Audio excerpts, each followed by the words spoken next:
Bonjour et bienvenue sur Plan B.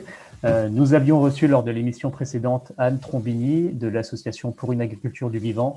Je reçois aujourd'hui deux autres poids lourds de la transition agroécologique en France, Anaïs Maillet et Francis Bucaille.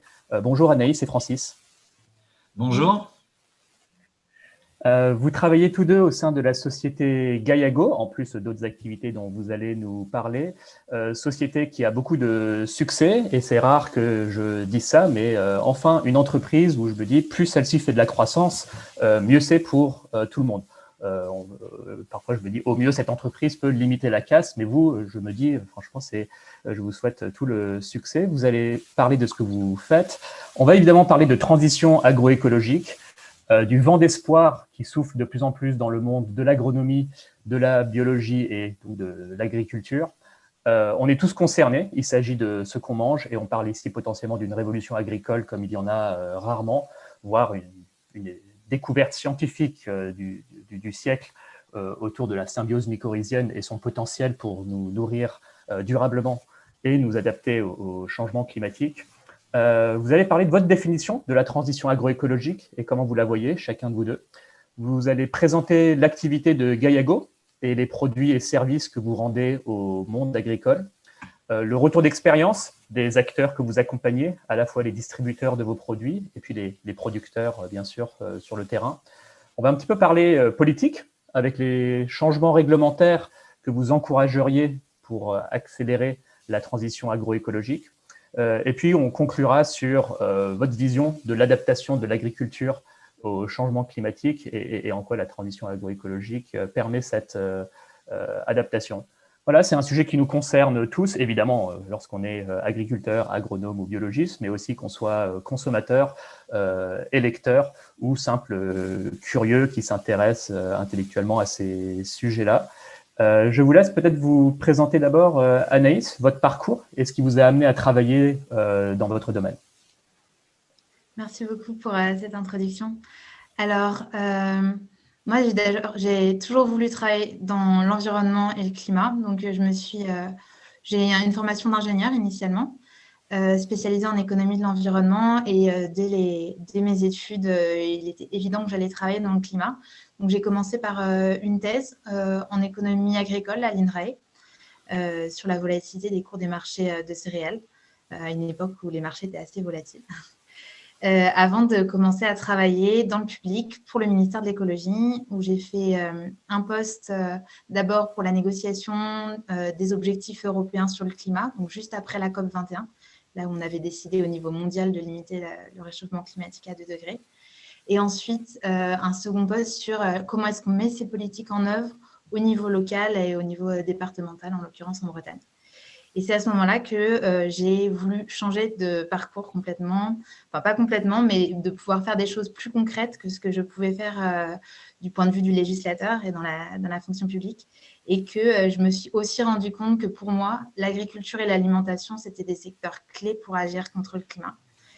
Et c'est là que j'ai rencontré Gaiago, alors Francis et puis toute l'équipe dirigeante de Gaiago, qui m'ont convaincue que lutter pour la réduction des émissions de gaz à effet de serre et le stockage de carbone dans l'agriculture avec Gaiago, c'était une manière concrète d'avancer. Donc, c'est comme ça que j'ai commencé l'aventure Gaiago.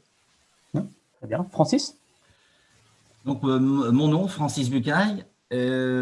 J'ai cofondé Gaiago en 2014. Donc, ça remonte un tout petit peu, mais nous sommes encore classés dans les startups, comme vous le signaliez, Cyrus. Je suis aussi agriculteur dans la Nièvre, c'est-à-dire dans un contexte pédoclimatique quand même relativement complexe, avec une géologie très perturbée, ce qui apporte beaucoup de modestie parce qu'il y a des sols tellement différents qu'une recette unique ne fonctionne pas.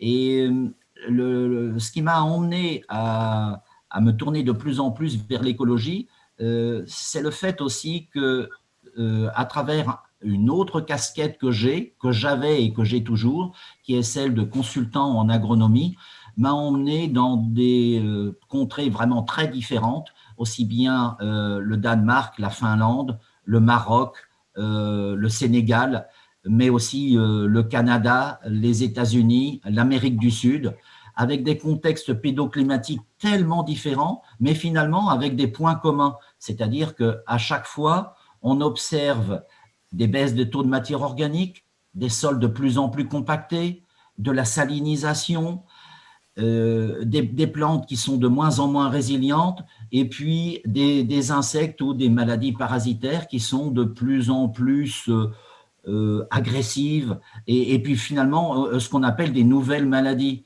Hein, c'est incroyable dans le monde de l'agriculture, le nombre de nouvelles maladies qui apparaissent chaque année, à preuve la jaunisse sur les betteraves qui, quand j'ai commencé mon activité d'agriculteur, n'existait pas. Ça n'existait pas.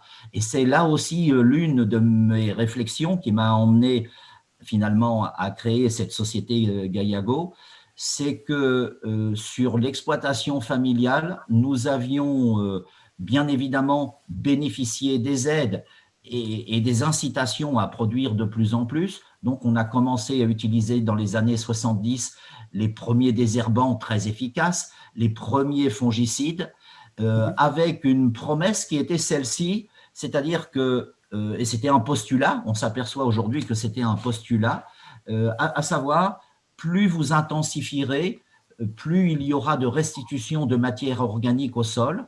Mon père a tout simplement triplé son troupeau de vaches laitières, il a doublé ses rendements, il a même acheté des pailles à l'extérieur pour nourrir, et des foins pour nourrir son troupeau.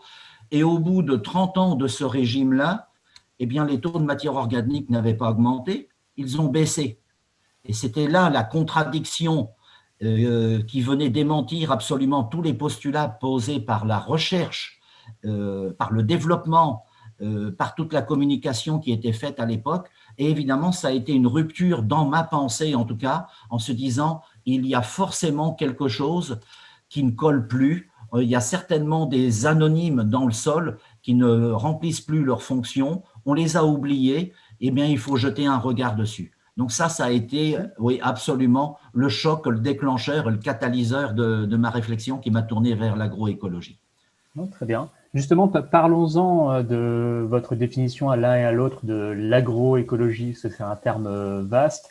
Peut-être en commençant par Anaïs, notamment avec votre champ d'expertise qui est le potentiel de captation de carbone des sols. Oui, alors pour moi, l'agroécologie, c'est vrai que je le vois du point de vue du climat. Donc pour moi, ça va être une agriculture qui va permettre à la fois de limiter les émissions de gaz à effet de serre de l'agriculture, mais aussi de stocker du carbone. Et ça, c'est un sujet dont on parle beaucoup. On a justement eu une initiative 4 pour 1000 qui avait été lancée pendant la COP21 d'ailleurs, dont le postulat est que nous allons pouvoir compenser les émissions résiduelles de gaz à effet de serre des activités humaines en stockant 4 pour 1000, plus de 0,4% de carbone de plus dans les sols tous les ans. Et on a plus récemment une étude de l'INRA qui a évalué ce potentiel en France et qui a confirmé qu'il y avait un potentiel qui est peut-être un peu moins élevé que ce qu'on pensait. Donc nous, c'est quelque chose sur lequel on travaille beaucoup. On est convaincu qu'avec des outils nouveaux comme la revitalisation des sols, on va pouvoir atteindre des potentiels qui, pour l'instant, sont peu étudiés et qu'on commence à voir apparaître dans la littérature scientifique, mais qui ne sont pas encore inclus dans des études plus globales comme celle de l'INRA. Et donc, on espère, grâce à nos solutions, pouvoir faire bouger les lignes là-dessus et montrer qu'il y a un vrai potentiel de l'agriculture dans ce secteur-là. Ouais. Est-ce que vous pourriez expliquer un peu pourquoi c'est compliqué d'évaluer vraiment le potentiel de capture de carbone des sols et en quoi les recherches que vous menez permettent de faire avancer l'état des connaissances scientifiques? Je peux donner peut-être juste un point de vue, c'est qu'aujourd'hui, et Francis pourra compléter, c'est que tout simplement aujourd'hui, les évaluations, elles se font sur la base de quelques mesures, quelques études qui ont pu être faites dans le passé, mais surtout beaucoup une estimation de ce qu'une pratique, par exemple la mise en place de couverts végétaux, est censée pouvoir apporter à des sols sur la base de modèles. Et donc ça donne une vision de quelles sont les activités qu'on met en place, mais ça ne permet pas de savoir exactement ce qui se passe derrière dans les sols. Ce qu'on a vraiment besoin de mesurer finalement pour mieux comprendre comment ça fonctionne. Et aujourd'hui, les modèles qui sont utilisés pour faire ces estimations, ils ne rentrent pas dans le détail fin de la composition biologique des sols et de la microbiologie des sols. Et ça nous amène à considérer que des sols sont, comme beaucoup de sols agricoles, majoritairement constitués de bactéries qui ont tendance à émettre beaucoup de CO2 et stocker peu de carbone de manière stable.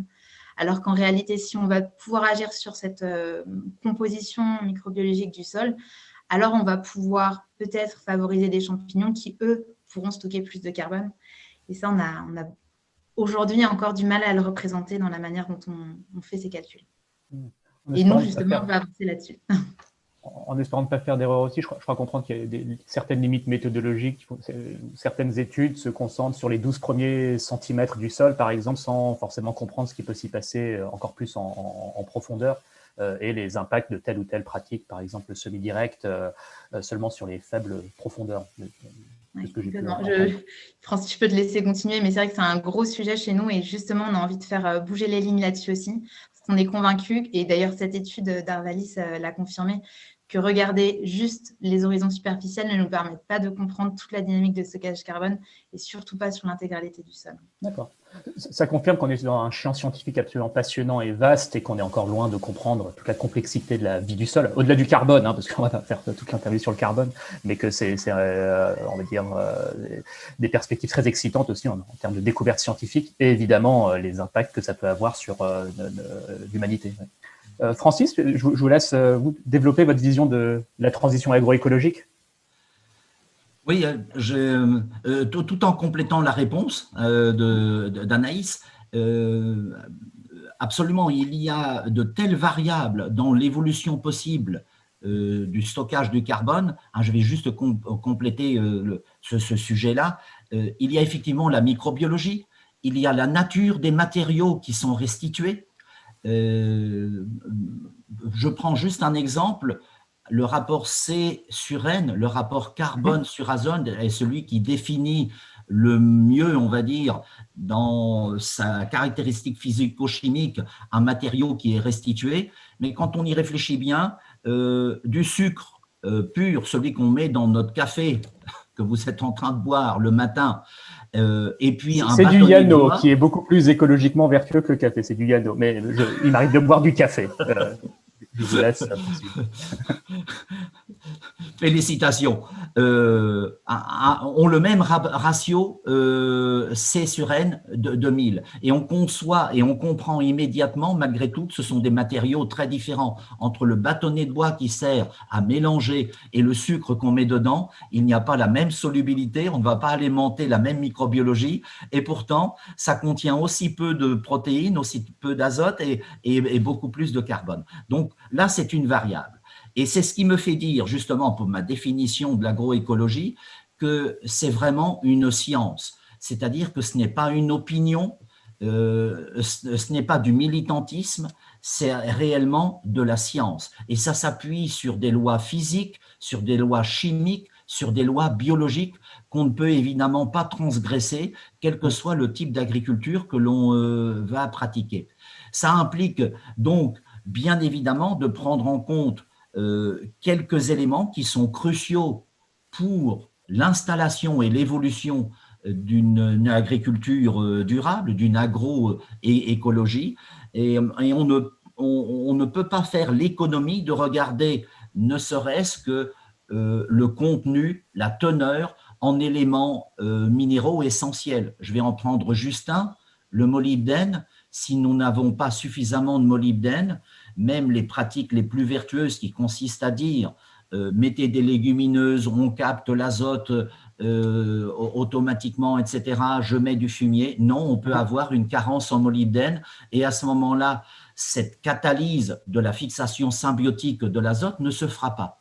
Donc ça, c'est un élément qui est vraiment très, très important. Et puis, l'agroécologie nécessite aussi des transformations. C'est-à-dire que je pense que l'essentiel des techniques, des technologies existent ou sont sur le point d'exister. le point peut-être le plus bloquant sont les changements de paradigme, c'est-à-dire la manière dont les agriculteurs, dont la distribution, dont les techniciens, dont les conseils abordent les choses, parce que c'est une globalité, c'est-à-dire que c'est un système complet qui doit changer. Et ça, c'est assez nouveau. Vous disiez tout à l'heure fort justement, nous sommes à la veille d'une révolution, mais on ne révolutionne pas un système avec un produit, mais justement en changeant la perception que l'on a des choses. Et je vais essayer de le simplifier. Il y a un nouveau paradigme, c'est que les maladies ou les parasites ne sont pas une malédiction ni une fatalité. Il y a une autre approche qui consiste à dire, si on fait de l'agroécologie, le premier pilier ne sera peut-être pas le biocontrôle, mais tout simplement de refaire de l'agronomie. Biocontrôle, c'est l'exemple de reposer sur de la vie pour contrôler les agresseurs. Donc, pour faire un exemple assez pédagogique, les coccinelles qui mangent les pucerons. C'est un exemple. Mais, absolument. Absolument, voilà. C'est-à-dire opposer un ravageur naturel à un autre ravageur des cultures. Absolument. Donc, il y a un changement réellement intellectuel à faire qui consiste à dire je vais favoriser la vie et un peu moins songer à tuer tout ce qui peut graviter autour de mon champ de culture. En un mot, c'est remplacer des cides, c'est-à-dire des fongicides, des insecticides, des pesticides, etc., par des prébiotiques ou des probiotiques. C'est-à-dire on va favoriser la vie au lieu de penser en permanence qu'il faut tuer, annihiler, anéantir 3 insectes, 4 pucerons et 10 adventices. Et l'agroécologie doit s'appuyer absolument sur cette nouvelle approche où la sécurité ne consiste plus à tuer, mais la sécurité consiste au contraire à redonner de la puissance à l'agrosystème. Intéressant. Je reviens brièvement sur ces histoires d'éléments. Alors moi, j'en étais resté en gros NPK, donc les cycles de l'azote, du phosphore et du potassium. Je pense au moins pour les 2 premiers, on est très fortement hors d'équilibre au niveau de l'humanité. On a déréglé les cycles de l'azote et du phosphore.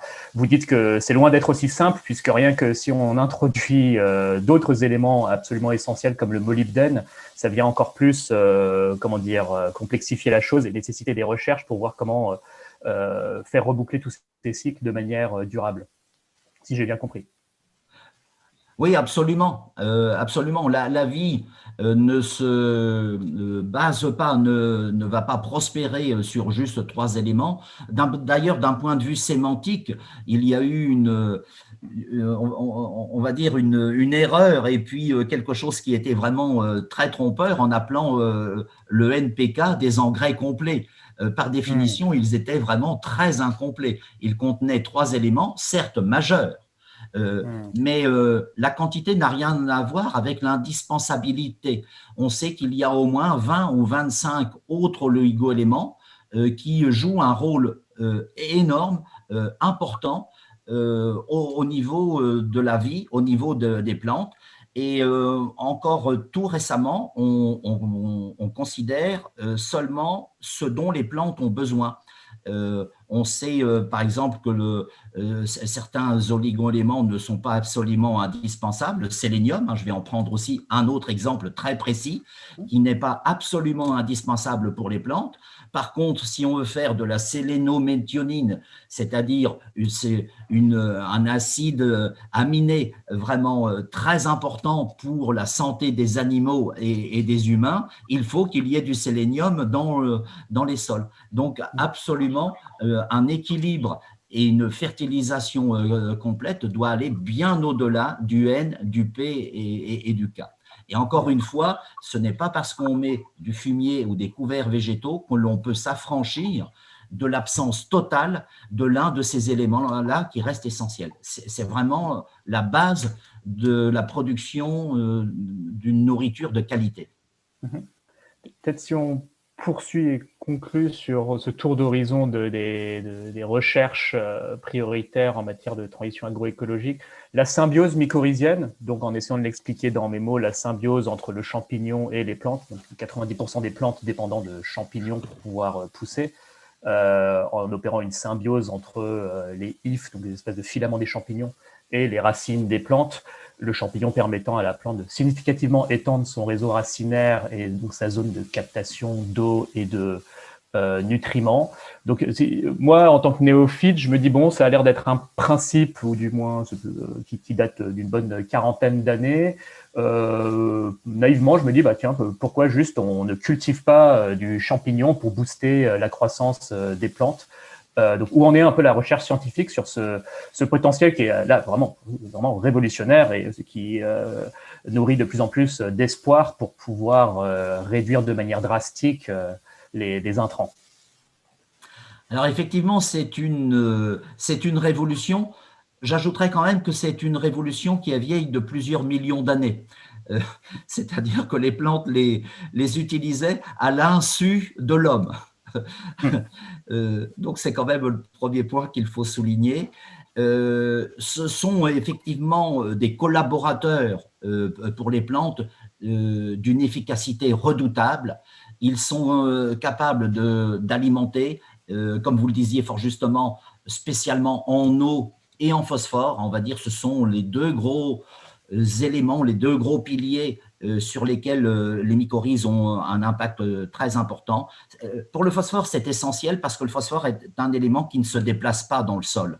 Et s'il n'est pas transporté par les mycorhizes, il faut que les racines aillent jusqu'au phosphore, ce qui n'est pas vrai pour l'azote et la potasse, qui migrent, qui sont très mobiles dans le sol. Donc c'est à ce titre-là que les mycorhizes sont évidemment très importantes. Alors, un point qu'il est important de savoir, c'est que pratiquement tous les sols contiennent encore un pouvoir mycorhizogène. C'est-à-dire qu'il y a encore des spores qui sont capables de germer, apporter leur service. Il faut juste que les informations envoyées dans l'environnement des spores soient de nature à lever cette dormance.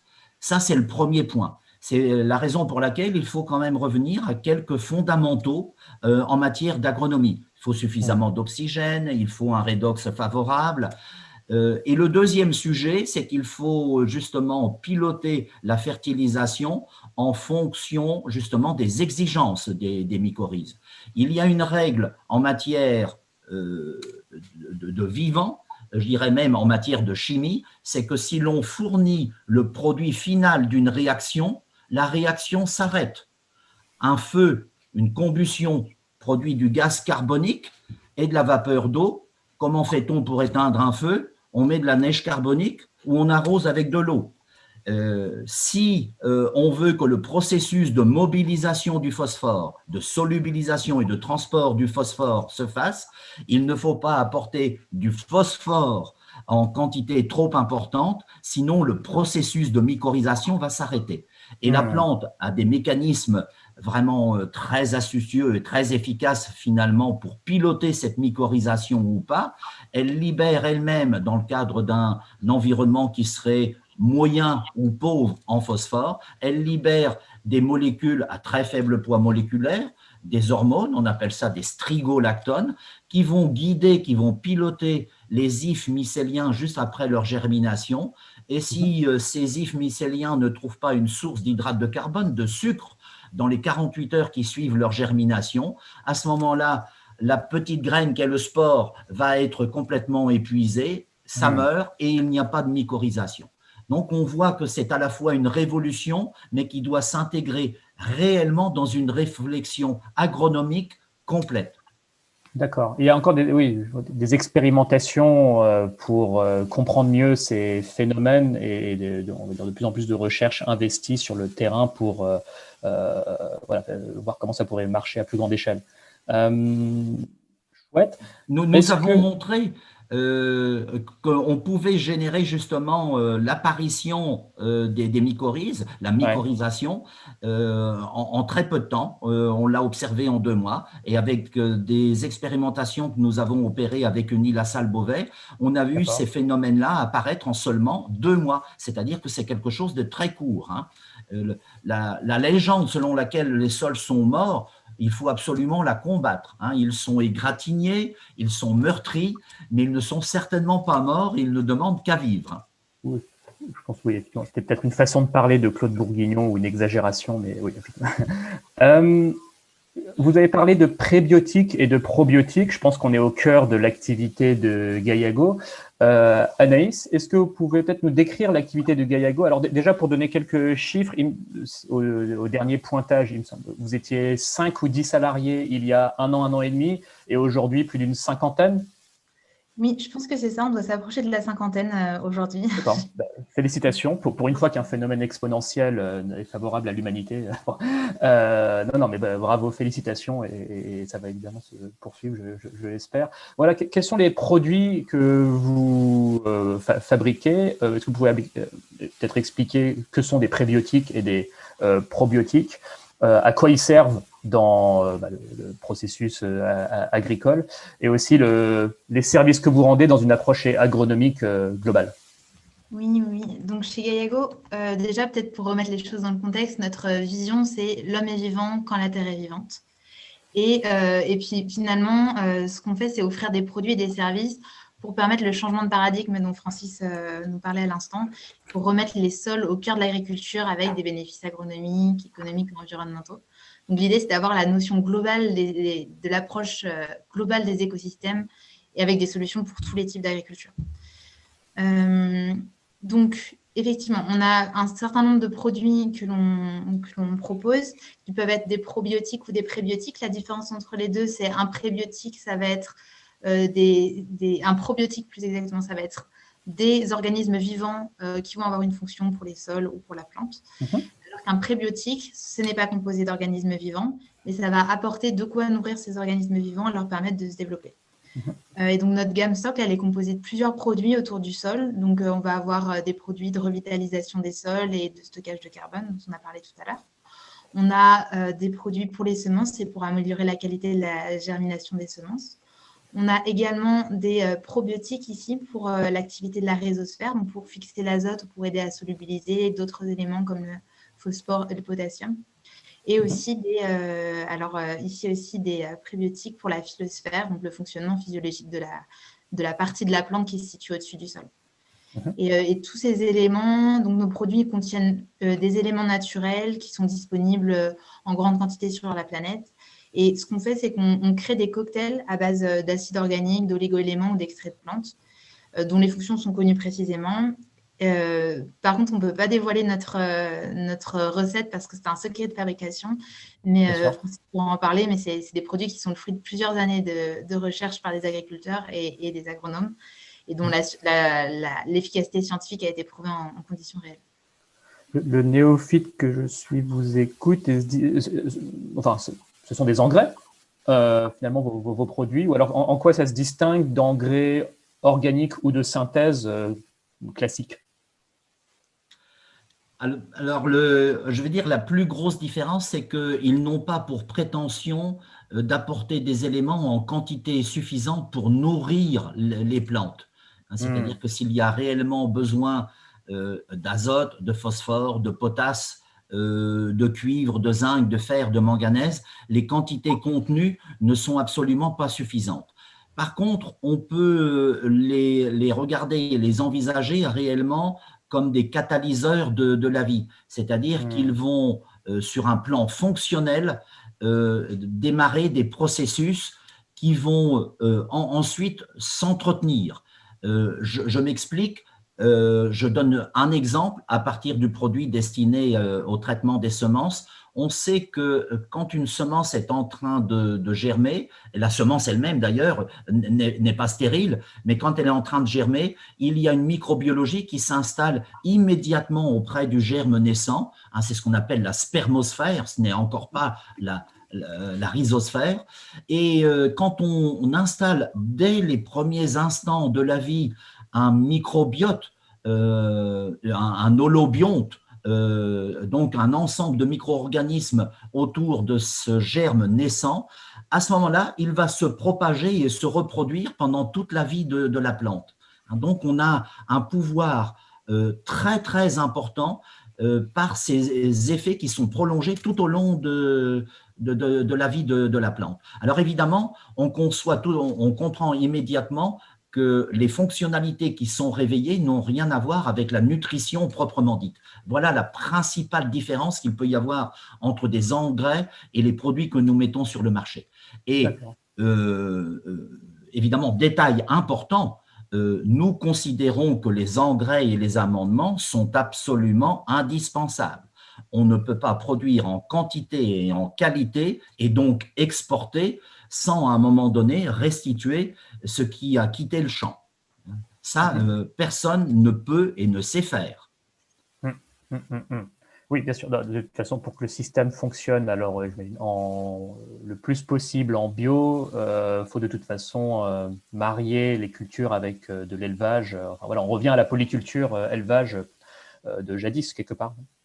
Oui, et je compléterai même, j'ai vu des situations au bout de 30 ans ou 40 ans de circuits fermés, mais en exportant un peu de végétaux, tout le lait, la viande, etc. On peut installer même une carence qui tourne en circuit. Donc, considérer que le fumier en tant que tel est obligatoirement équilibré et apporte tout ce qu'il faut, trouve ses limites quand on s'inscrit dans la durée. D'accord. Donc, il faut être vigilant vraiment là-dessus. D'accord. C'est clair sur les produits. Quid des services que vous rendez et de l'accompagnement des acteurs du monde agricole, et en quoi vous vous différenciez de on va dire, l'armada déjà existante des conseillers en agriculture le monde agricole ne manque pas de conseillers. Comment vous trouvez votre place dans cet univers en termes d'accompagnement agronomique? Alors, vous avez raison, il y a beaucoup d'accompagnants aujourd'hui. Ils sont financés par Vivea, etc., etc. Il y a beaucoup de choses qui se font. Nous apportons effectivement du service. Je remercie d'ailleurs au passage l'excellent travail que fait PADV, parce que justement l'éducation est pour une agriculture du indispensable. vivant, l'association pour une agriculture du vivant qu'on a reçue la dernière fois. Voilà, pour une agriculture du vivant qui se fixe comme objectif justement de former toutes les filières de haut en bas, et c'est évidemment important que tout l'écosystème économique et technique soit concerné par ces évolutions-là, depuis l'agro-industrie, la distribution, les GMS, les producteurs, etc. C'est vraiment essentiel. La particularité que nous avons dans cet écosystème de pédagogie, c'est d'abord que nous introduisons des notions liées aux engrais traditionnelles et à l'interprétation des analyses telles qu'elles se font habituellement. J'entends par là qu'il y a des engrais qui ne sont connus soit que pour leur qualité nutritionnelle, soit que pour leur qualité neutralisante. Je vais prendre encore une fois un exemple pour être très clair. Le magnésium et le calcium, sous forme de dolomie ou d'amendements calcaires, sont exprimés sous forme de valeurs neutralisantes. Or, ils ont d'autres fonctions. Le calcium est un atome qui est, à travers ses sels, très peu hygroscopique. En général, tous les sels que l'on trouve couramment, une couche d'eau très faible. Le magnésium, au contraire, a une couche d'eau énorme, et selon les proportions de l'un ou l'autre, on va avoir des comportements du sol complètement différents, et donc fournir un habitat, un bed and breakfast pour les micro-organismes du sol qui va être plus ou moins bien équilibré en eau et en air. Le sol va présenter aussi une résilience par rapport aux excès climatiques plus ou moins optimisée, parce que justement, il va pouvoir stocker plus ou moins d'eau ou plus ou moins d'air en fonction du ratio entre ces deux éléments-là. Donc, on voit que les éléments minéraux tellement courants, hein, comme le calcium et le magnésium, ont des fonctionnalités insoupçonnées, et c'est l'un des exemples, l'un des nombreux exemples que nous pourrions donner, que nous essayons, sur lesquels nous nous appuyons et que nous essayons évidemment de transférer aux agriculteurs, aux techniciens de la distribution et plus largement aux consultants qui ont des contacts avec les agriculteurs et tous ceux qui ont une influence sur l'évolution de l'agroécologie. Passionnant. Bah, vous faites vraiment des agriculteurs, vous en faites des chercheurs, des biologistes, des chimistes. Enfin, et ça implique, j'imagine, d'étoffer significativement les connaissances du praticien, finalement, sur tout ce que vous évoquez. Ce qui doit être valorisant pour eux aussi. Absolument. Et nous avons un réseau de fermes que nous appelons fermes références qui contribuent à notre propre recherche en faisant des feedbacks, des retours qui sont tellement importants et qui sont pris en compte dans l'évolution des produits quelquefois, mais aussi dans l'application et dans la déclinaison et dans les associations avec les engrais, les fertilisants et les amendements conventionnels. Vous avez absolument raison. Nos utilisateurs finaux sont essentiels dans nos réflexions agronomiques. Ce sont des scientifiques. Ça existait beaucoup moins lorsque, enfin, je ne sais pas, il y a 30 ans, lorsque vous pratiquiez, j'imagine, ce genre de réseau. La notion d'agriculteur-chercheur n'existait pratiquement pas. Bon, okay. Elle a été plutôt mise en avant avec des gens comme Frédéric Thomas, et je ne vais pas tous les citer, Sarah Singla, voilà, des gens qui sont à la fois agriculteurs et chercheurs et qui apportent une contribution non négligeable à l'évolution des pratiques. Incroyable. Bon. Justement, on va en parler encore davantage des agriculteurs. Juste pour en revenir à l'activité de Gaillago, et puis Anaïs, je me retourne à nouveau vers vous. Quelles sont un peu les innovations sur lesquelles vous travaillez? Alors, vous avez votre gamme de produits, vous avez des services où vous découvrez de la science quasiment chaque jour.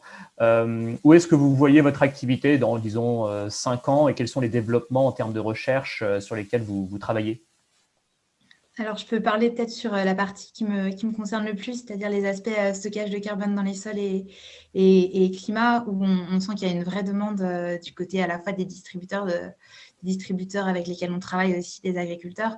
Donc là-dessus, c'est quelque chose sur lequel on travaille beaucoup en ce moment pour développer, alors plutôt un service qui accompagnerait nos produits, pour pouvoir rémunérer les agriculteurs qui stockent du carbone dans leur sol et du coup les inciter et les aider à effectuer cette transition agroécologique. Donc là, c'est une des voies de recherche aujourd'hui, mais on en a aussi beaucoup d'autres, que ce soit sur les produits ou les services. Puis, Francis, c'est vous le R&D manager de Gaillago, donc j'imagine que c'est vous qui aussi devez un peu faire face au fourmillement des innovations possibles et les prioriser. Enfin, voilà. Qu'est-ce que vous voyez comme développement dans les prochaines années? Alors, dans les prochaines années, évidemment, la microbiologie est centrale. On a compris à travers mes propos d'introduction que finalement, ça avait été le grand oublié, hein, la grande oubliée, la microbiologie dans les sols, et que ça avait mis par terre un tout petit peu les tableaux Excel et les calculs théoriques avec les K1, K2, hein, le coefficient d'humification et de minéralisation. Donc, évidemment, ils sont tellement importants qu'il faut les prendre en compte. Évidemment, je me penche sur ces sujets-là, et je vais compléter d'ailleurs le sujet des mycorhizes, qui pourrait être aussi évidemment la révolution, hein, comme vous le disiez fort justement, mais aussi une révolution en trompe-l'œil. Je m'explique. On découvre que les mycorhizes ont un pouvoir incroyable. C'est-à-dire qu'elles ont des mycéliums qui ont une taille minuscule, c'est entre 2 et 10 microns. Ils sont capables d'aller chercher des minéraux, de la nourriture, dans des endroits inexplorés par les racines. Ça, c'est un fait, c'est ce qui leur donne leur puissance. Ils sont même capables d'aller chercher des molécules dans des matériaux encore non humifiés, des matériaux frais. Ça, ce sont, on va dire, des découvertes relativement récentes. Et si l'on n'y prend pas garde, les mycorhizes peuvent être le dernier outil biologique, certes, mais qui puisse permettre de vider les sols si on ne prend pas garde à un équilibre dans la microbiologie des sols. L'autre fraction des champignons, hein, parce que c'est un vaste monde, bien évidemment, c'est réducteur quand on dit les champignons, il y a le cousin, la cousine, le beau-frère, etc. Et il y a des familles très différentes.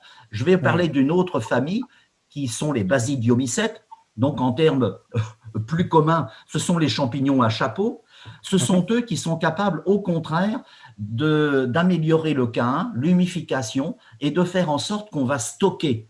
Donc, si on ne prend pas garde à établir un équilibre entre ces deux grandes familles que sont les champignons mycorhiziens et les champignons de décomposition, d'humification, on peut encore avoir des lendemains qui déchantent. Donc ça, c'est l'une des évolutions que je prévois, de ne pas focuser, hein, de vraiment pas axer toutes les recherches sur un seul des acteurs qui devient tout d'un coup à la mode et d'oublier encore quelque chose parce que sinon on va encore faire une sortie de route. Et puis enfin, juste un dernier point, moi qui me paraît très important, c'est que tous les milieux cultivés sont bien évidemment des milieux artificiels avec des interventions de l'homme qui sont le travail du sol, qui sont l'utilisation de tels engrais, l'utilisation de telle ou telle molécule, fût-elle naturelle, mais en tout cas, on perturbe quand même franchement quelque chose, on récolte une fois par an, etc., etc.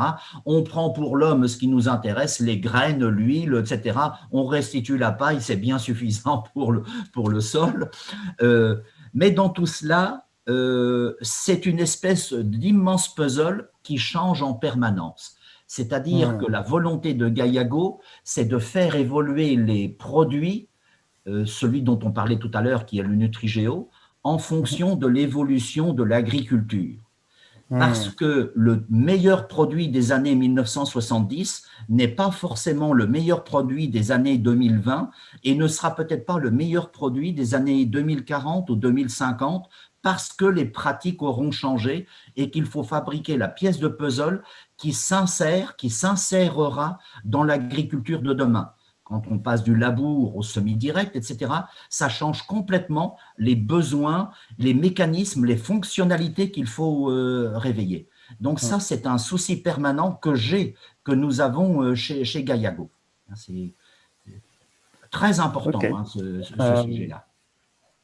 Oui, non, tout à fait. Et puis ça faudrait sortir d'une vision éventuellement figée de la recette adaptée à toute situation, etc. Sachant que de toute façon, chaque exploitation a ses caractéristiques. Voilà. J'aime bien donner des exemples. Je vais juste en donner un.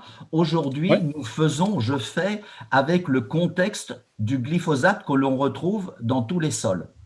Et mon objet n'est certainement pas de lutter contre le glyphosate, mais il a quelques petits effets. Alors, il a permis ce qu'on appelle l'agriculture de conservation, c'est-à-dire des couverts végétaux, etc., etc.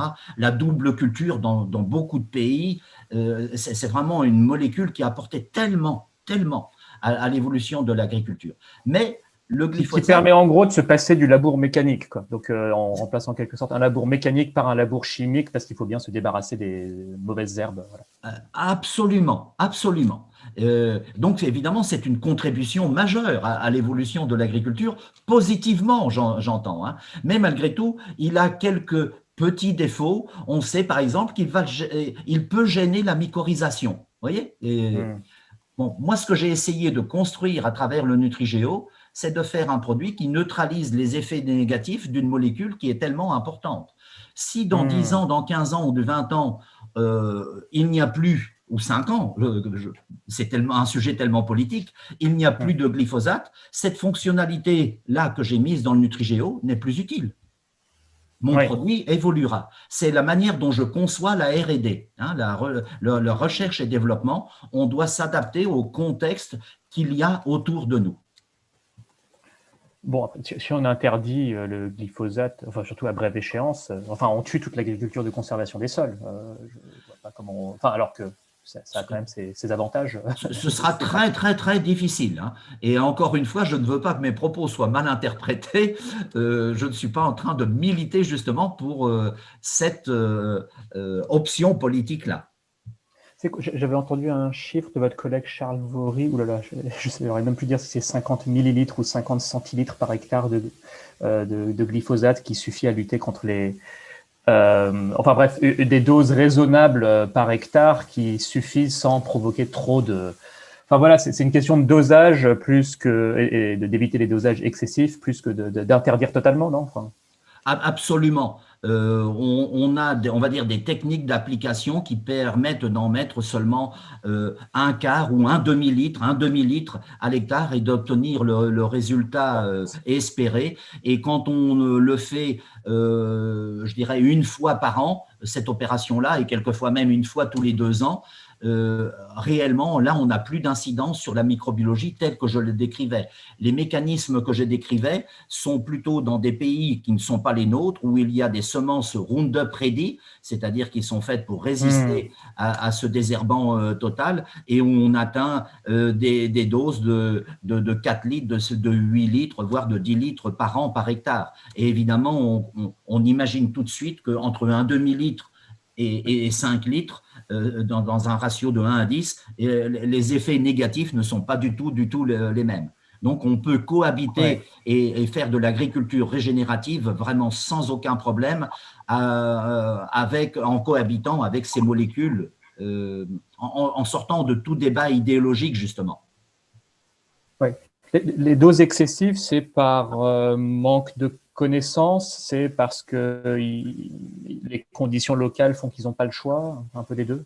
Alors, je vais dire quelque chose qui va peut-être choquer globalement, mais effectivement, un peu, voire quelquefois beaucoup par méconnaissance, un tout petit peu par paresse intellectuelle, et puis enfin, troisième point qui n'est vraiment pas négligeable, par son coût trop bas. C'est une molécule maintenant qui connaît des génériques nous avons connu l'introduction du glyphosate où c'était un investissement, il n'était utilisé que pour les taches de chien-dent et ça valait l'équivalent de 300 ou 350 euros de l'hectare. Ça s'amortisait sur 3 ans, 4 ans ou 5 ans et évidemment, il n'y avait pas d'utilisation excessive. C'est le fait de tomber dans le domaine public après 20 ans d'existence d'une molécule qui a généré progressivement une utilisation inconsidérée en disant bon, ben, ça coûte pas cher, allons-y et pendons. Donc revenons à du raisonnable. Hein. Oh non, très bien. J'aurais pu faire un entretien entier sur le glyphosate. Non, mais c'est passionnant. Et puis, ok. Les retours d'expérience que vous avez du terrain, alors on a parlé de l'aspect valorisant pour les agriculteurs qui deviennent des contributeurs actifs et fondamentaux à la science, et une science qui est fondamentale parce que c'est ce qui nous nourrit et il va bien falloir nourrir le monde dans des conditions de plus en plus compliquées. Donc ça, ma foi, c'est valorisant. Sur les aspects très pratiques qu'on peut observer sur le terrain, que ce soit en termes de rendement, de retour de la biodiversité, de qualité des sols, de captage de carbone. Enfin voilà, après quelques années d'activité de Gaillago, qu'est-ce que vous percevez, peut-être en commençant par vous, Anaïs? Oui, ce que je peux commencer par dire, c'est vous donner quelques citations qu'on a de nos fermes de référence, justement, dont Francis a parlé un peu plus tôt, qui utilisent nos produits depuis quelques années maintenant. Et je pense que ça résume assez bien les effets qu'on a. On a une de nos fermes de référence donc dans l'est de la France, Damien Vinot, qui nous disait aujourd'hui, j'ai généralisé l'utilisation des solutions Gaillago et j'estime que depuis, j'ai réduit de 24% mes charges opérationnelles, principalement en produits phytosanitaires, mais également en carburant, et j'ai accru mes rendements en blé. Et j'ai une autre citation ici qui est aussi assez typique de ce qu'on peut observer, c'est Alexandre Contal qui nous dit qu'il observe depuis quelques années une meilleure porosité des sols et un ressuyage beaucoup plus rapide grâce aux produits. Donc, je pense que ça résume assez bien le fait qu'on peut voir des augmentations en rendement. Et là, récemment, on a eu des résultats très intéressants sur les pommes de terre, avec des augmentations sur plusieurs essais de quasiment 3 tonnes par hectare. mais aussi des améliorations visibles de la structure du sol avec une meilleure porosité et avec des tests. Mais Francis, je vais te laisser plutôt en parler vu que tu es côté R&D. Peut-être sur ce point des rendements, à nouveau en espérant ne pas me tromper, de m'emmêler dans les chiffres, on est de l'ordre de 8 tonnes par hectare en France sur le blé. Je pense que ça doit être un record mondial. Hein. On peut se dire effectivement, est-ce qu'on a un petit peu de levier, un petit peu de marge pour baisser les rendements? En plus, il y a des gaspillages en aval de la chaîne. Voilà, il y a plein de gaspillages, on a peut-être un peu de marge. Néanmoins, la France est aussi une exportatrice importante de céréales qui permet de nourrir des régions du monde qui ont soit des conditions climatiques moins favorables que nous, soit des techniques agricoles, des moyens qui font que leurs rendements sont plus bas. Donc, on a quand même un devoir enfin voilà, on va pas diviser nos rendements par deux. Bon. Là-dessus, effectivement, j'entends que la transition vers une agriculture sur sol vivant peut maintenir les rendements, peut éventuellement les baisser un petit peu. Anne Trombini avait cité de l'ordre de 10-15%, mais que c'est largement compensé. Alors déjà, moins 10-15%, c'est pas non plus la fin du monde. Bon. Mais que ceci est largement, enfin, ou du moins bien compensé par la baisse des charges pour l'agriculteur. Sachant que quand on dit 8 tonnes par hectare, il se peut qu'en poursuivant sur les techniques actuelles, ce ne soit pas éternel, que de toute façon les rendements baissent, parce que les techniques agricoles entre guillemets classiques sont un peu un emprunt sur l'avenir, donc ça ne va pas non plus durer éternellement. Donc voilà, c'est pour un peu relativiser aussi ces questions de baisse de rendement. De toute façon, il allait peut-être baisser. Mais vous, ce que vous observez, c'est même dans certains cas, alors ça m'intéresse de savoir lesquels, dans certains cas, vous observez une augmentation des rendements, et pourquoi? Tu veux que je réponde, Anaïs? Oui, je veux bien, tu connais tous les essais. D'accord. Alors, pourquoi on a des augmentations de rendement? Et je reviendrai sur les sujets qui ont été évoqués rapidement sur les baisses de rendement, enfin les facteurs explicatifs, etc., parce que ça me paraît vraiment très intéressant. Alors, pourquoi on peut avoir des augmentations de rendement? D'abord parce qu'il y a certaines fonctionnalités du sol, hein, je reviens sur cette notion-là, qui peuvent être à nouveau assurées. J'aime bien l'illustrer toujours par des exemples, hein, qu'on ne reste pas dans la théorie. Toutes les cultures ont des stades clés, c'est-à-dire des moments où l'élaboration du rendement va être validée ou pas par la plante. Hein, si je prends le maïs, il y a un moment donné, quand il fait 80 cm de hauteur, et la décision va être prise en 36 heures à peu près, ça va être le nombre de rangées sur les grains. Sur les épis, pardon, le nombre de rangées de grains sur les épis. Ça va être 18, 16 ou 14, pour une même variété, hein, j'entends. Hein. C'est-à-dire que la plante régule absolument son rendement sur les informations qu'elle reçoit de son environnement. Si l'information c'est « oh, il manque un tout petit peu de quelque chose, un tout petit peu d'azote, un tout petit peu d'eau, etc. », à ce moment-là, elle régule son rendement. Si on prend un stade un tout petit peu plus éloigné hein, dans le temps, dans sa saison de végétation, ça va être ensuite la fécondation. On va féconder plus ou moins de grains. Si c'est encore un peu plus loin, ça va être le poids de 1000 grains, hein, ce qu'on appelle le PMG en termes un peu professionnels.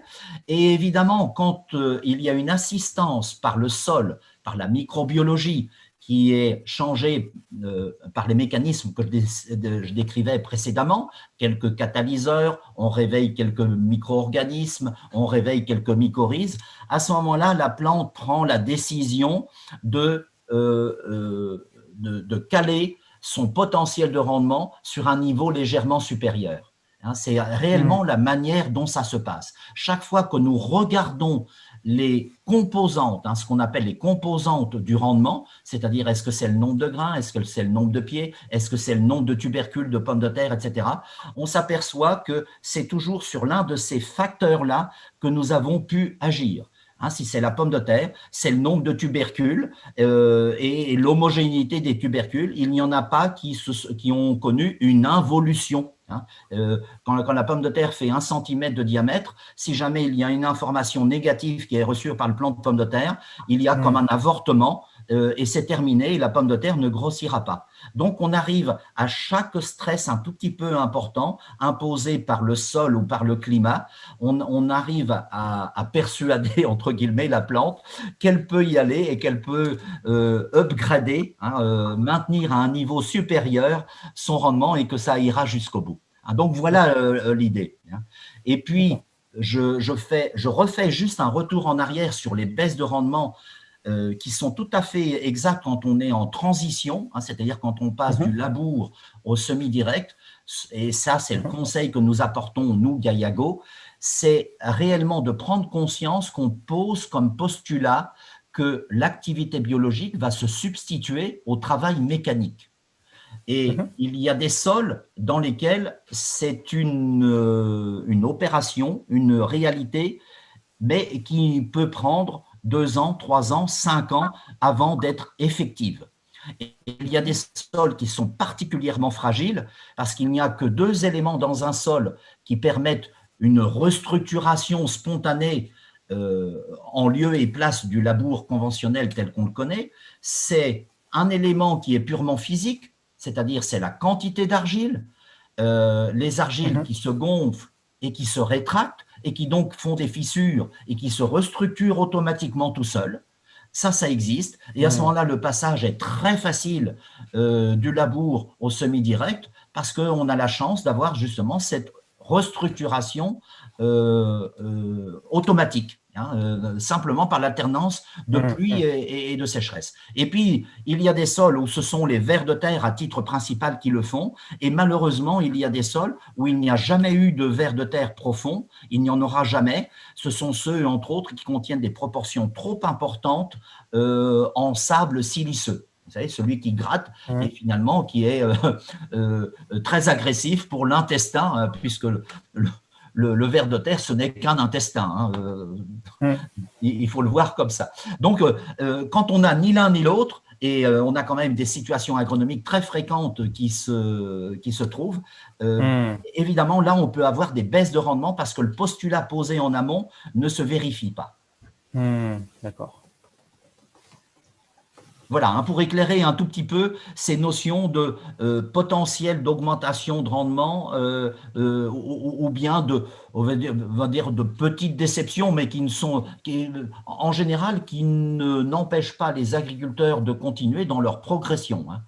Mais il faut pouvoir faire un diagnostic et de dire il faut des opérations mécaniques intermédiaires le temps que la biologie s'installe, se réinstalle et se substitue totalement au labour. Ça peut être une fissuration, pas forcément retourner au labour, c'est pas forcément revenir en arrière, mais permettre à l'agrosystème de faire cette transition-là de manière heureuse et sans déconvenue en termes de rendement. Et ça, c'est ce que nous organisons. Très bien, merci. On va passer au sujet réglementaire. Bon, le temps file un petit peu, mais il n'y a pas de souci, on a encore le temps.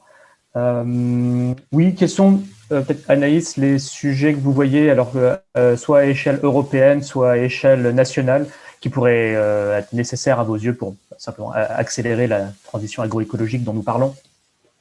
Du point de vue de l'agriculteur, on a déjà quelque chose qui est en cours de discussion au niveau européen et qui manque encore aujourd'hui, c'est un cadre général de protection des sols. Aujourd'hui, on a des directives cadres sur l'eau, par exemple, mais on n'a encore pas l'équivalent sur les sols. Et la Commission européenne avait déjà essayé en 2006 de lancer une stratégie sur les sols qui n'avait pas pu aboutir au niveau législatif. Et là, aujourd'hui, il relance des consultations et le Parlement vient aussi de relancer la Commission sur ce sujet. Donc, on espère qu'on pourra au moins avoir un cadre général de protection des sols européens prochainement.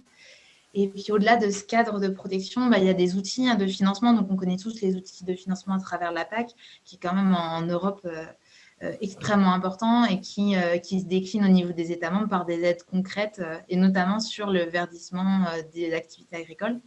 Et là, en ce moment, dans la négociation en cours, il y a un des sujets, on appelle ça des éco-schemes, c'est des aides versées aux agriculteurs pour des changements de pratiques.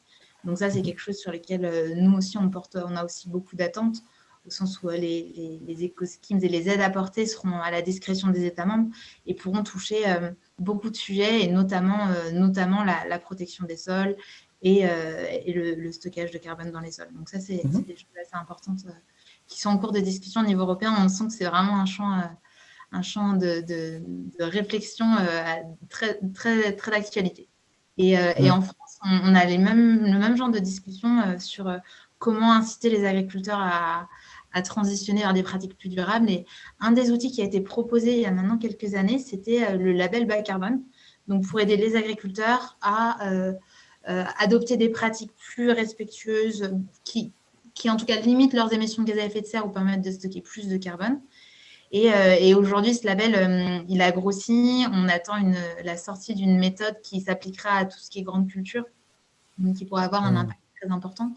Et ça, c'est quelque chose sur lequel il y a aussi beaucoup d'attentes, parce que ce label, tel qu'il est pensé aujourd'hui, il permet de valoriser un certain nombre de changements de pratiques vers de l'agriculture de conservation.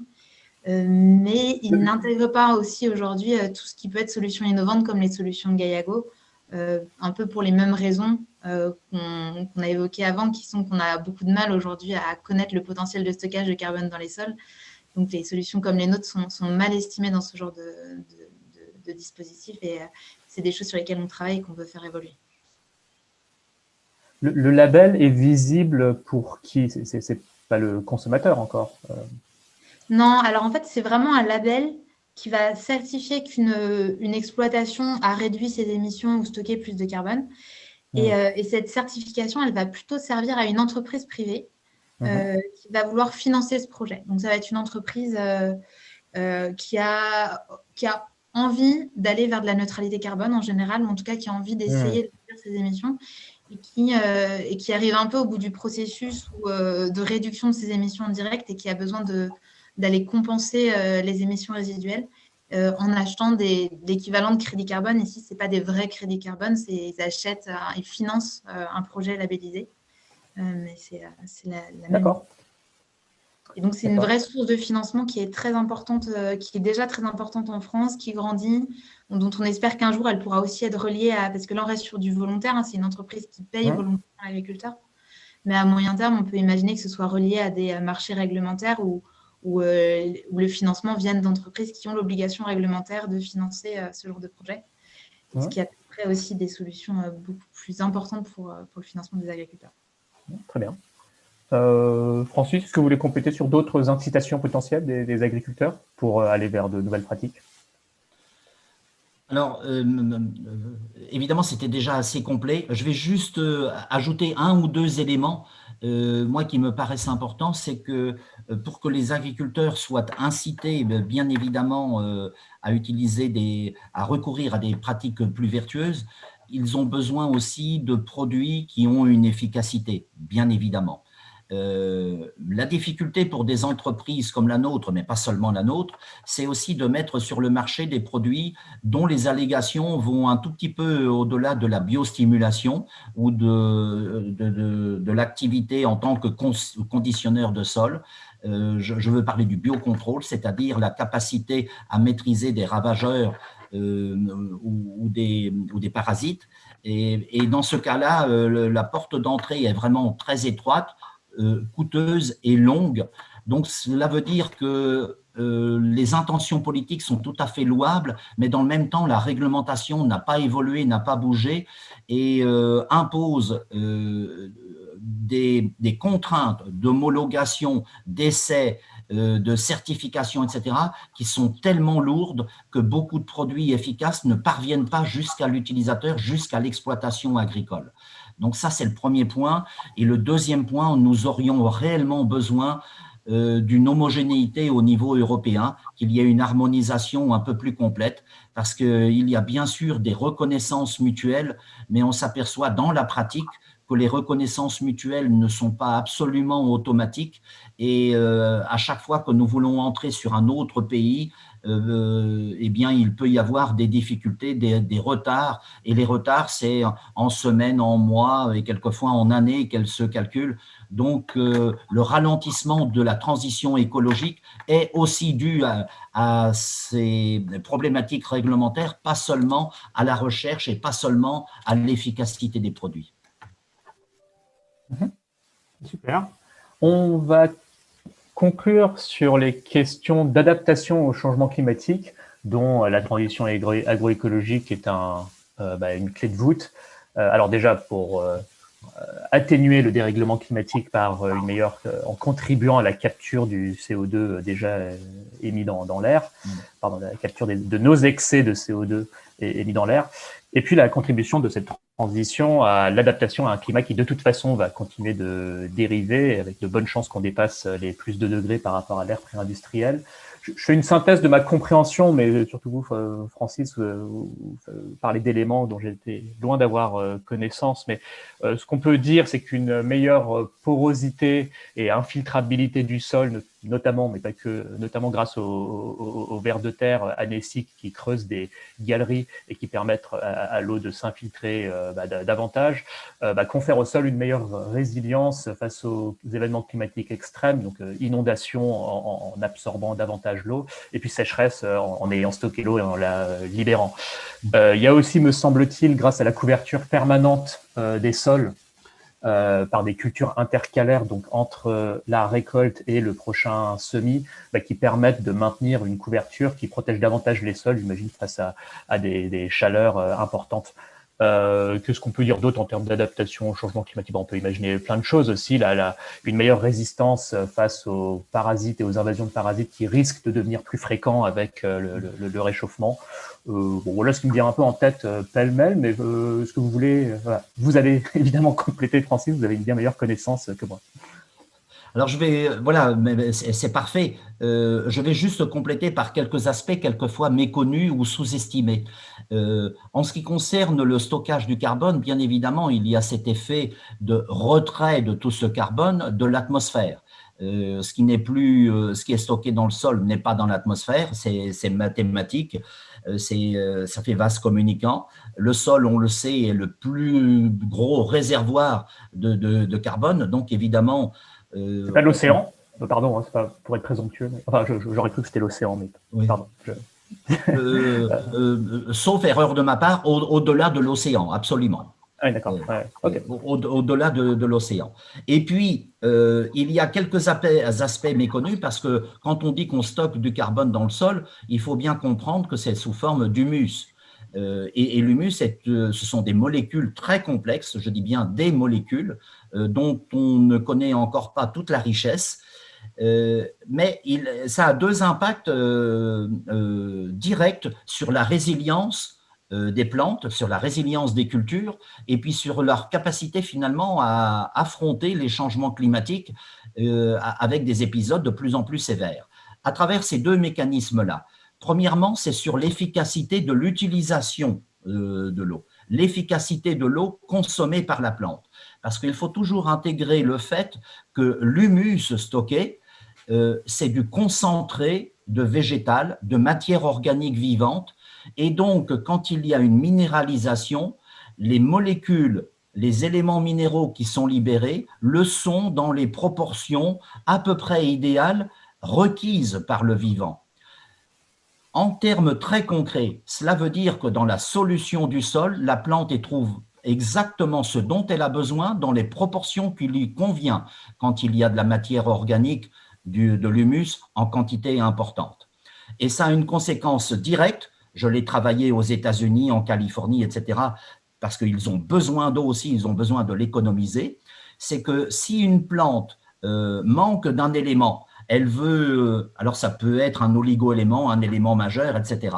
Elle va continuer à évapotranspirer jusqu'à trouver ce qui lui manque.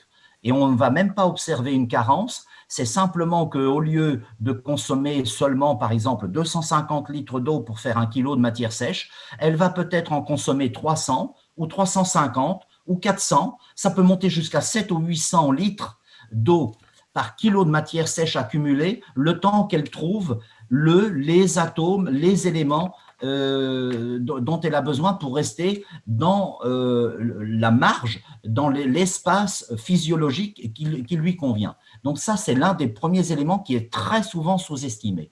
Le deuxième, c'est que c'est aussi un réservoir d'énergie et que quand il y a des épisodes plus ou moins bénéfiques pour les plantes, et je songe particulièrement quand il fait froid et qu'il y a de la nébulosité, les plantes, les cultures savent accélérer la minéralisation du taux d'humus, mais encore faut-il qu'il y en ait, bien évidemment, pour passer ces épisodes-là sans avoir à réviser son potentiel de rendement. Donc là encore, c'est l'un des moyens que j'expliquais tout à l'heure, avec ces stades clés qui permettent à des plantes, à des cultures, de maintenir des niveaux de production plus élevés. Et ça, on l'observe régulièrement, quand il y a de l'humus, ça va vraiment au-delà du N, du P et du K que l'humus peut contenir. Et puis enfin, et c'est le dernier volet, moi, qui me paraît important, en matière de résilience et puis de défis vis-à-vis du changement climatique, c'est que l'on peut avoir une vision, on va dire, un peu individualiste, et je dirais presque égoïste, qui consiste à dire « moi, je veux sauver ma récolte, moi, je veux sauver mon champ, mon exploitation. Je n'ai pas beaucoup de réserves d'eau, donc je fais uniquement des cultures d'hiver, du blé, du colza, de l'orge, etc. Et puis, de toute façon, je n'ai pas beaucoup d'eau, donc les couverts végétaux, ils ont peu de chances de lever en plein été. Il y a quand même des grands territoires qui sont concernés par la problématique que je suis en train de décrire. Et à ce moment-là, on se retrouve avec des zones entières, des régions entières, sans végétation active, c'est-à-dire sans évaporation, sans photosynthèse, et donc avec un impact sur le climat régional possible, important. Je rappelle les mécanismes. Pour qu'il y ait des nuages, il faut qu'il y ait de l'évaporation, et sur les surfaces terrestres, c'est surtout de l'évapotranspiration. Et pour que les nuages donnent de la pluie, il faut aussi qu'il y ait des noyaux de nucléation. Les noyaux de nucléation, on le sait maintenant, sont générés d'abord par des molécules de ce qu'on appelle des aérosols libérés par la végétation, mais aussi par ces micro-organismes, ces bactéries qui habitent, qui colonisent la phylosphère, la surface des feuilles, et qui peuvent être emmenés par les vents d'orage immédiatement dans les nuages.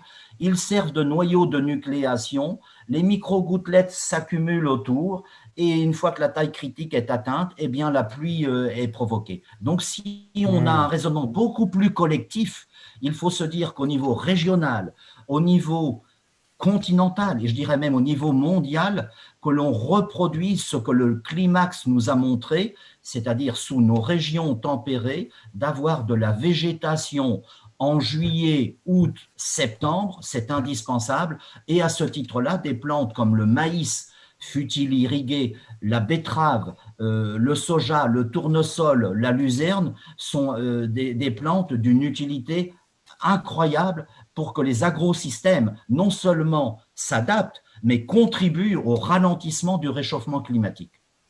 Incroyable. Non, mais bon, pour résumer simplement, les plantes et les arbres font la pluie et le beau temps. Le croissant fertile n'est plus très très fertile, et on peut imaginer que c'est pas sans lien avec une agriculture labourée pendant des millénaires et de la déforestation, qui fait que dans le croissant jadis fertile, il pleut plus beaucoup. On pense même que le Sahara fut fertile et pluvieux à une époque, et on peut raisonnablement penser, on en voit déjà des signes, que la déforestation en Amazonie commence à provoquer des déficits de pluie. Oui. Déjà. Donc voilà, ça donne à réfléchir, et effectivement, je pense que c'est pas une théorie, c'est effectivement, ça paraît scientifiquement logique, qui est que les plantes contribuent au cycle de l'eau, et que si les gens ne jouent pas le jeu et que personne n'a de la végétation dans certaines périodes, parce que chacun pense à soi, alors il y aura pas beaucoup de pluie, quoi.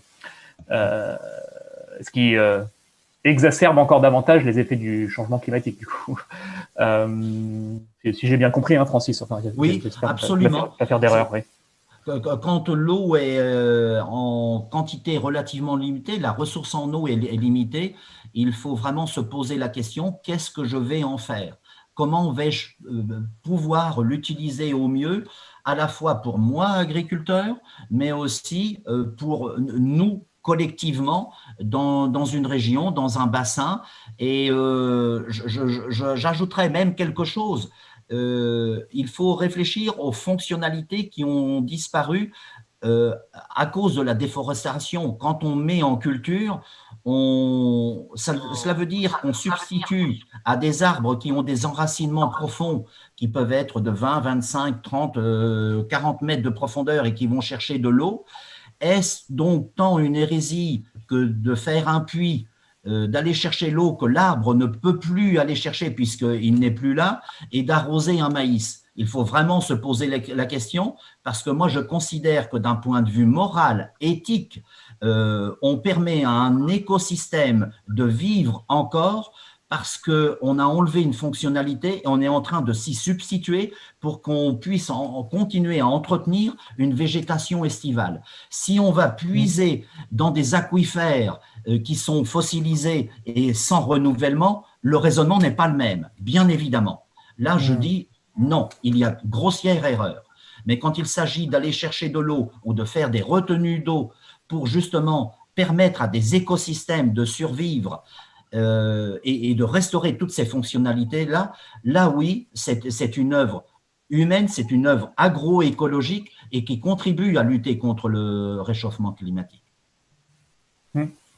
Oui, d'ailleurs, ça renvoie à la notion d'agriculture écologiquement intensive, qui est un terme que certains voient comme provocateur parce qu'on met intensive dedans.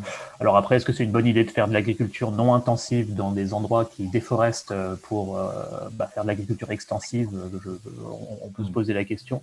Non, mais je pense que c'était un fil rouge aussi de notre entretien, de cette notion d'agriculture écologiquement intensive. Entretien qui fut, du moins pour moi, scientifiquement intensif, aussi émotionnellement intensif. Ce sont des sujets passionnants qui nous habitent tous, je pense, de plus en plus. Mais merci beaucoup, en tout cas, à tous les deux. Merci Anaïs et merci Francis. C'est vraiment passionnant. Je vous laisse peut-être dire quelques mots de conclusion, Anaïs, puis Francis, avant de clore. Rapidement, moi, je voulais juste insister sur à quel point ces sujets sont passionnants, ont de l'avenir, répondent à une vraie demande de tous et ont un gros potentiel à la fois sur les enjeux environnementaux, mais aussi sur des enjeux plus sociaux pour les agriculteurs, pour des enjeux de sécurité alimentaire. Et donc, j'espère que ça va intéresser beaucoup de personnes à s'impliquer sur ces sujets et rejoindre des entreprises comme la nôtre qui travaillent là-dessus. Francis ?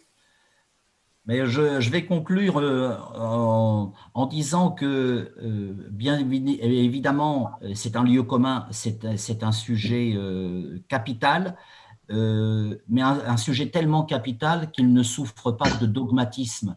C'est-à-dire qu'il faut revenir effectivement à de l'agroécologie ou de l'écologie intensive et responsable, que ça nécessite de la science, de la réflexion et de la remise en contexte vraiment dans un environnement global et dans la considération par rapport au climax, par rapport au climat, par rapport à la géologie, par rapport aux objectifs recherchés. Ça, c'est je dirais, le premier volet de ma conclusion. Le deuxième, c'est de dire que tout le monde est concerné, pas seulement les professionnels que nous sommes, les consommateurs, tous ceux qui peuvent nous écouter. Alors, à travers la consommation, du thé ou pas du thé, du café ou pas du café, ce qu'on nous disions un tout petit peu plaisamment au début, mais aussi par les idées que l'on propage. Parce qu'il y a tellement de lieux communs qui sont dits, répétés, repris par les réseaux sociaux sans avoir apporté une réflexion profonde. Et j'évoquais le maïs irrigué ou la betterave, le labour, le non-labour, le stockage du carbone. On s'aperçoit qu'il y a beaucoup plus de nuances qu'on pourrait imaginer et il faut absolument abandonner chacun d'entre nous quel que soit le métier que nous pratiquions, c'est une question, je dirais, d'hygiène mentale pour tout le monde, pour tous les citoyens, d'abandonner les raccourcis et surtout d'abandonner toutes les caricatures sur le sujet.